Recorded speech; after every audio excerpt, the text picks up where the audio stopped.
Olá, seja bem-vindo ao Fórum.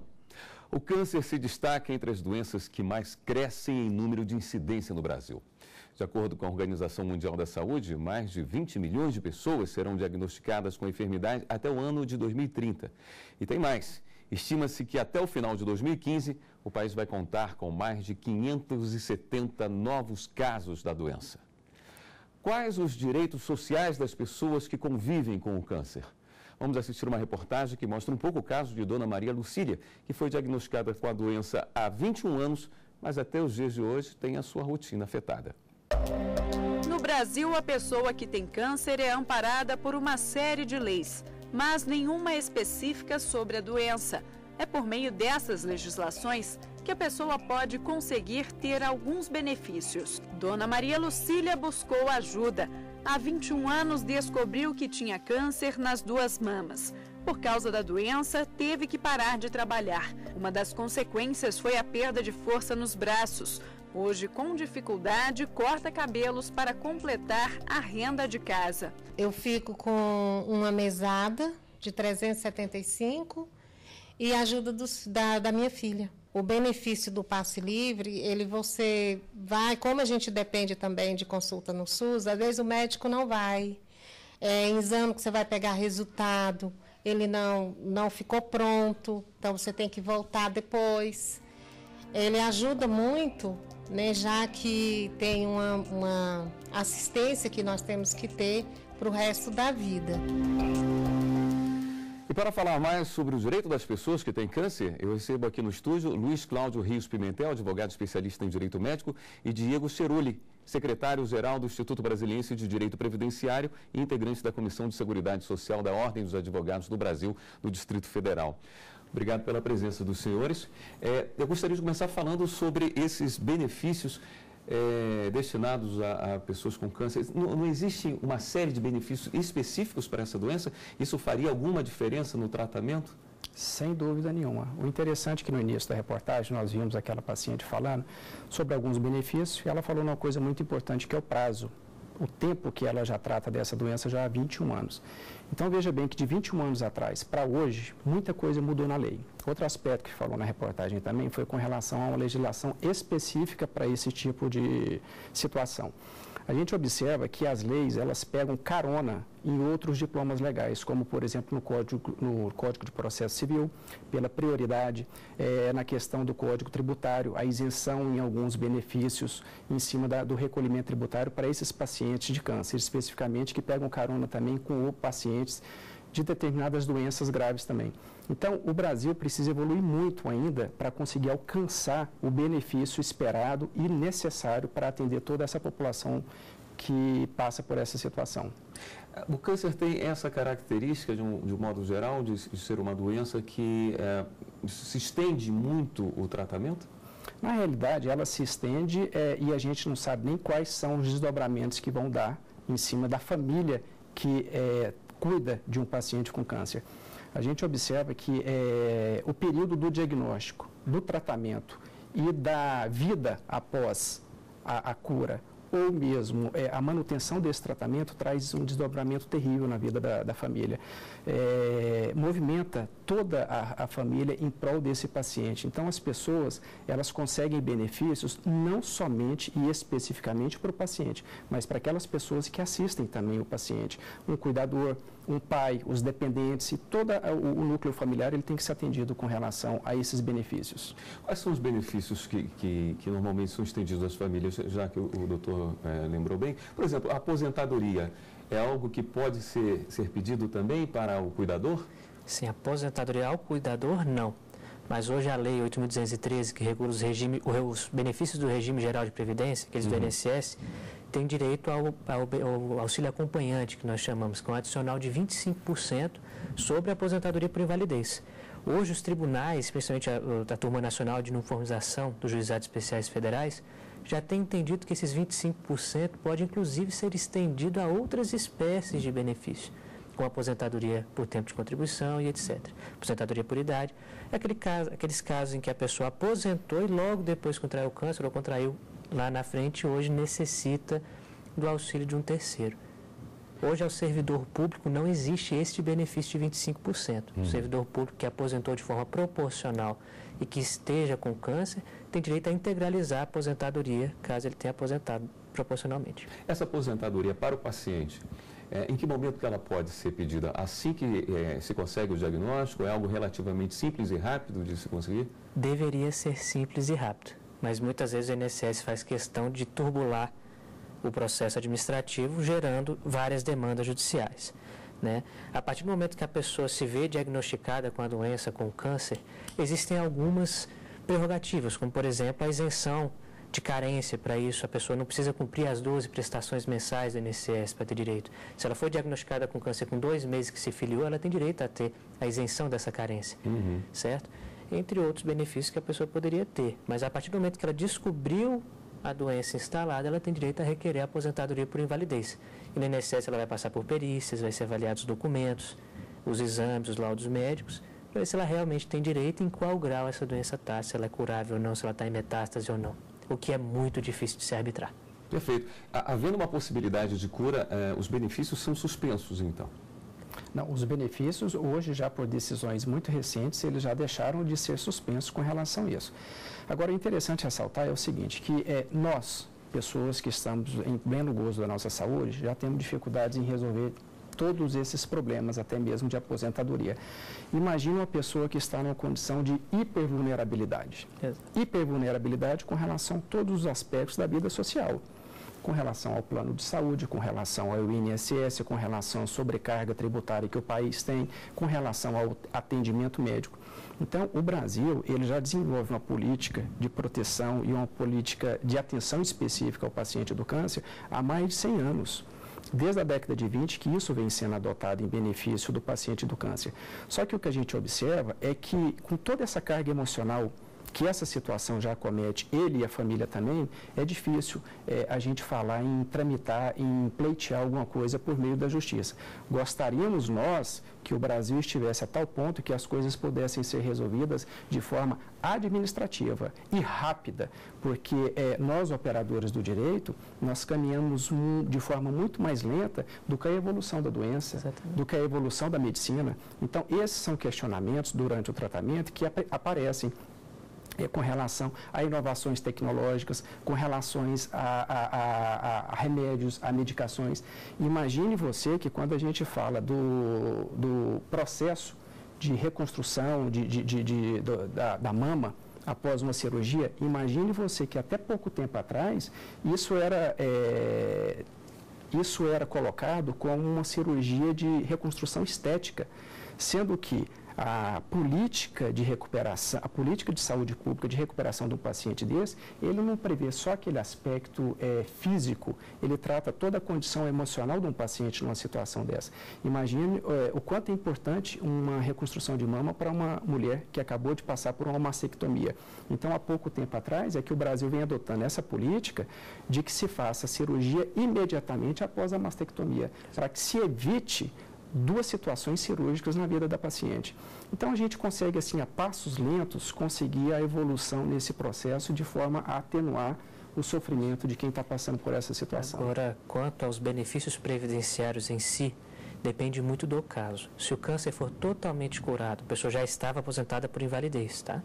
E ele for totalmente curado, isso for comprovado pelo INSS dentro do seu período de revisão do benefício, ele pode ser cessado. É a diferença hoje dos benefícios tributários, por exemplo, uma isenção de imposto de renda, onde recentemente o STJ decidiu que ele não cessa, mesmo a doença tendo sido ceifada, o benefício da isenção não cessa. Esses benefícios, eles são pleiteados individualmente ou quando existe o diagnóstico de câncer, já vem um pacote destinado ao paciente? Deve-se primeiro passar no INSS para depois ingressar na Justiça. Hoje, com juizados especiais federais, os processos andam muito mais rápido. Os benefícios que a legislação ela tenta trazer são dos aspectos previdenciários, tributários, administrativos, processuais, entre outros. Então, a pessoa, na realidade, diante de todo aquele tumulto, já com tratamento, já o seio familiar totalmente comprometido, ela tem que mudar todos os aspectos da vida civil. Cada instituto, quando a gente fala das questões administrativas, por exemplo, ela passa a ter prioridade com relação ao atendimento na Receita Federal, ela passa a ter prioridade com relação aos trâmites processuais, diferente do princípio da celeridade processual. Ela passa a ter prioridade, assim como os idosos também passam a ter essa celeridade. Ela passa a ter, por exemplo, no atendimento ao INSS, isso tudo nós estamos falando de questões administrativas.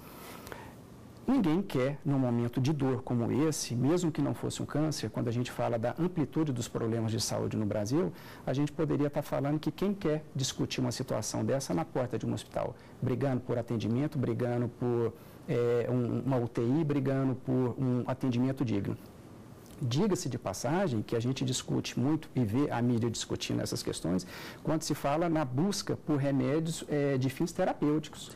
Na realidade, a gente observa as pessoas brigando nessa situação do câncer por remédios para atenuar a dor. Imagine só a mazela e o tamanho do sofrimento que a população ainda não passa. E vamos além disso, né? A gente pode falar, por exemplo, também que nós estamos trabalhando hoje com 200 milhões de habitantes no Brasil. 50 milhões estão amparados pelo regime de saúde suplementar, 150 pelo SUS. O que gasta-se o plano, as operadoras de saúde complementar com o paciente comparado ao que o SUS gasta, há uma diferença de quase 20 vezes. Então, será que essa população, mesmo com todos esses benefícios, ela está conseguindo ser assistida da forma correta, com dignidade, com humanidade, com apoio que realmente ela merece? Então, são coisas que a gente precisa realmente trabalhar, evoluir muito sobre essa situação. É provocado por um tratamento muito oneroso? Sim, o tratamento de câncer é muito oneroso pelos remédios que são muito caros, pelos tratamentos em si que são muito caros e muito penosos também ao paciente, à pessoa que está em tratamento. Nós vamos fazer um rápido intervalo. Voltamos já com o programa Fórum.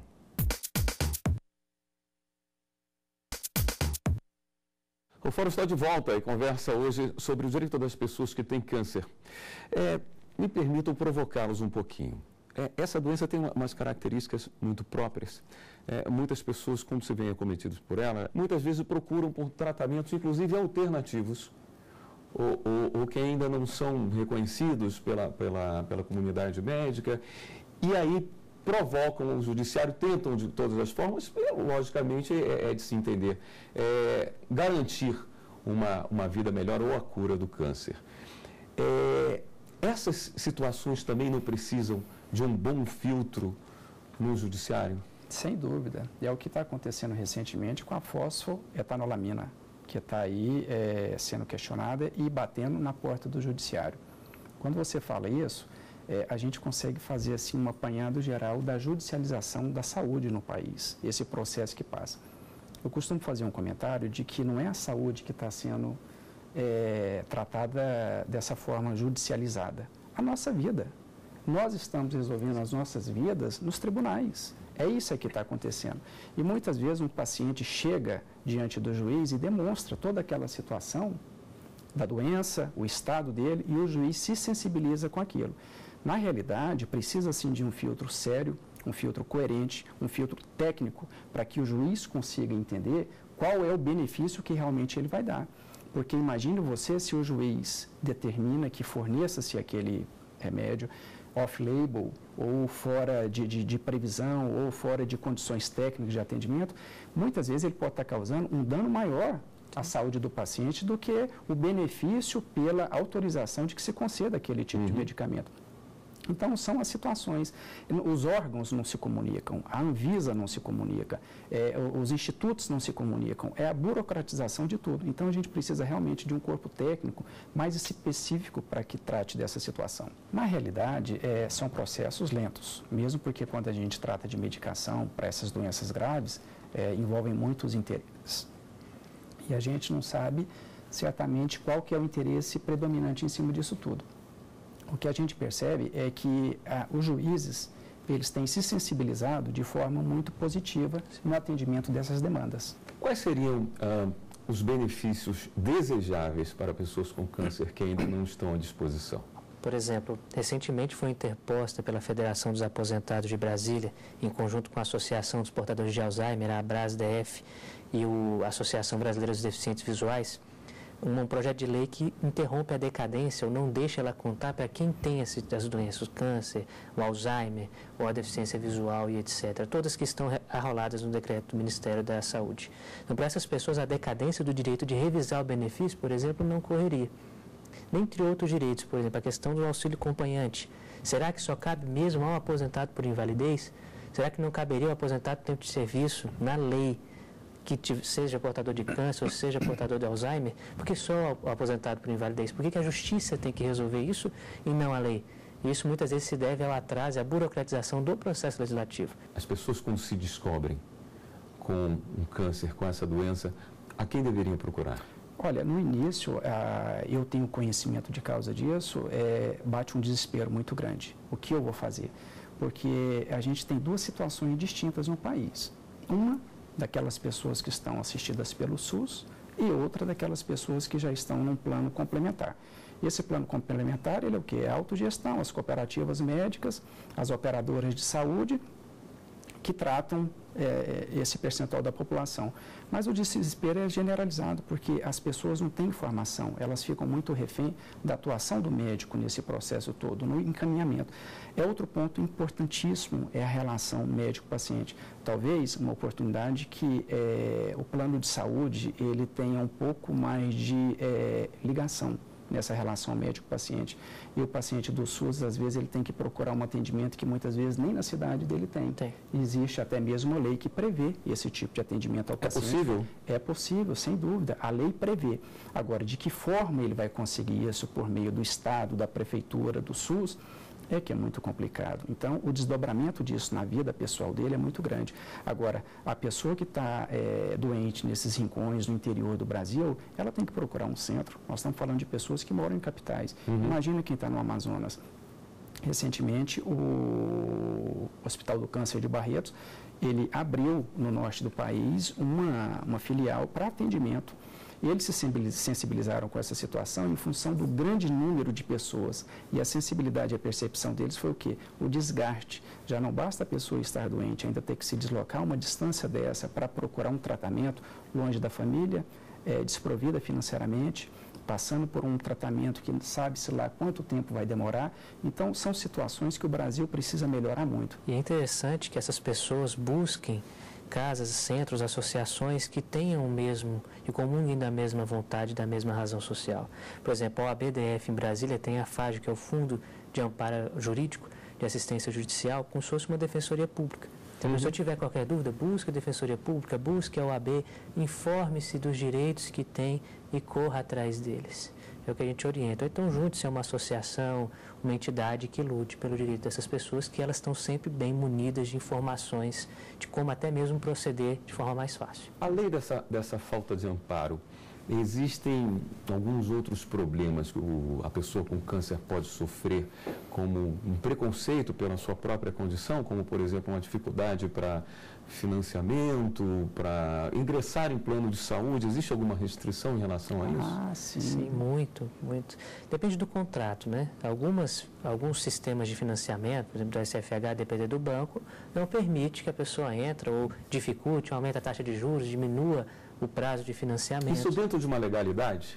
Não necessariamente, porque o Código de Defesa do Consumidor pode entender como abusivo e, se aos olhos da Constituição e do Código Civil, pode entender como uma distinção desleal aí entre as pessoas, uma desigualdade que não deveria existir. Os planos de saúde, eles costumam colocar os preços lá em cima. Inclusive, aquele que já está no plano, que se descobre de câncer ou completa, por exemplo, 60 anos de idade, eles costumam dar um aumento estratosférico no valor. As pessoas devem buscar a justiça está reconhecendo a abusividade desses aumentos e dessas cláusulas distintas e desiguais a certas pessoas. Essas cláusulas, por exemplo, são cláusulas de sinistralidade. O plano de saúde ele é matemático, ele prevê aquilo, mas muitas vezes ele faz isso de forma extremamente abusiva. Então, deve-se sim procurar a defensoria pública, deve-se sim procurar um advogado. Quando ele fala, por exemplo, do financiamento, eu vou falar sobre um direito que o paciente do câncer tem, ou um paciente acometido de uma enfermidade grave, que é a quitação de um financiamento, por exemplo, seja ele imobiliário, seja ele veicular. Na realidade, isso vem por meio de um seguro que prevê esse tipo de situação e que faz a quitação do financiamento. A intenção disso é fazer com que o paciente ele tenha uma condição de vida melhor após a quitação desse financiamento. Essa informação chega quando a pessoa é diagnosticada com câncer? Eu acho difícil a pessoa ter condições de pensar nisso tudo. A vida da pessoa realmente ela vira de pernas para cima. É uma situação em que a pessoa precisa estar muito bem amparada e muito bem estruturada.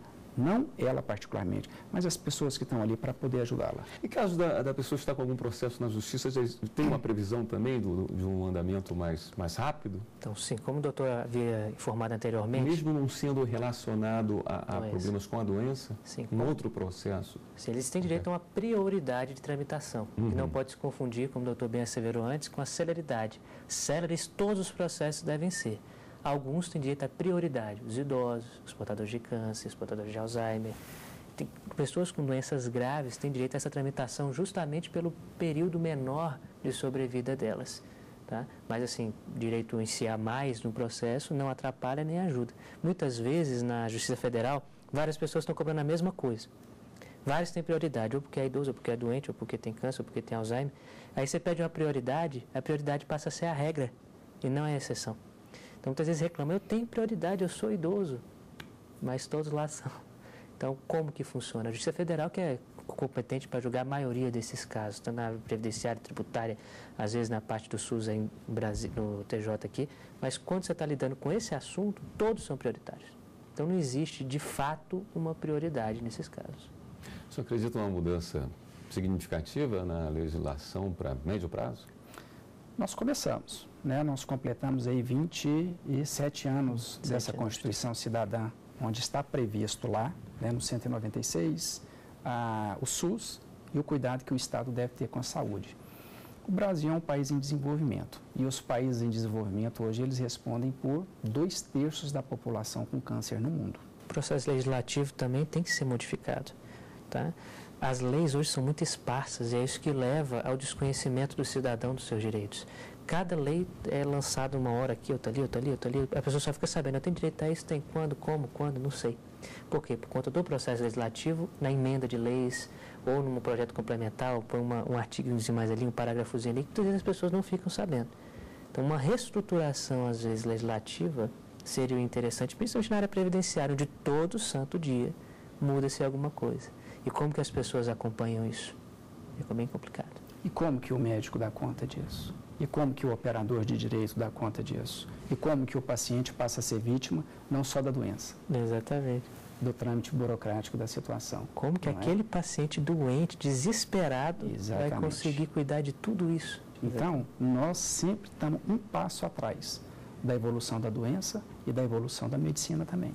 A gente precisa correr muito para alcançar isso, para dar mais cidadania para a população. Muito bem. Gostaria de agradecer muito a presença do senhor e essa luz que trouxe sobre o tema e que precisa ser desenvolvido, esse assunto que continue presente para que mais pessoas saibam dos seus direitos e tenham acesso a todos esses benefícios e que os benefícios cheguem no número suficiente para que possam ter uma vida como merece. O Fórum de hoje fica por aqui. Nós conversamos sobre o direito das pessoas que têm câncer. Quem nos ajudou na discussão foi Luiz Cláudio Rios Pimentel, advogado especialista em direito médico, e Diego Cheruli, secretário-geral do Instituto Brasiliense de Direito Previdenciário e integrante da Comissão de Seguridade Social da Ordem dos Advogados do Brasil, do Distrito Federal. Você quer participar do nosso programa? Envie a sua sugestão para o e-mail forum@stf.jus.br. E você também pode rever esta e outras entrevistas no site. É só acessar tvjustiça.jus.br. Até o próximo programa.